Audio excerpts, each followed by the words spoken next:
Isang bagong henerasyon ng mga kabataan ang bibida sa pagbabalik ng iconic youth-oriented debate show ng Kapamilya Network na Y-Speak. Formal nang ipinakilala bilang mga bagong host sina Elijah Canlas, River Joseph, Kay De Estrada, Ralph De Leon, Robbie Jaworski at Aya Fernandez. Mga fresh at matitinding boses ng kanilang henerasyon. Layunin ng bagong Y-Speak na maipagpatuloy ang legacy ng programa bilang plataporma ng malayang talakayan at diskurso ng kabataan tungkol sa mahalagang isyong panlipunan.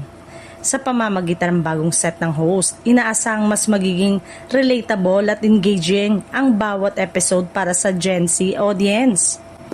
Hindi na bago ang Y-Speak sa mga manonood, lalo na sa mga kabataang gustong marinig at maipahayag ang kanilang opinyon.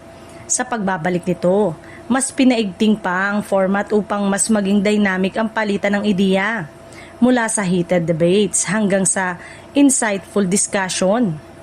Excited na rin ang fans sa kombinasyon ng mga host, lalo na't iba-iba ang kanilang personalidad at pinanggalingan. May mga sanay sa acting, may background sa hosting at may naturals na sa husay makipag-usap, kaya inaasahang magiging makulay ang bawat talakayan.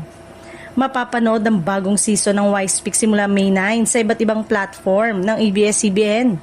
Kaya siguradong mas maaabot nito ang mas malawak na audience. Ang pagbabalik ng Y-Speak muling mabibigyan ng boses ang kabataang Pilipino. Isang paalala na ang kanilang pananaw ay mahalaga at may kakayanang magbigay liwanag sa mga usaping hinaharap ng lipunan ngayon.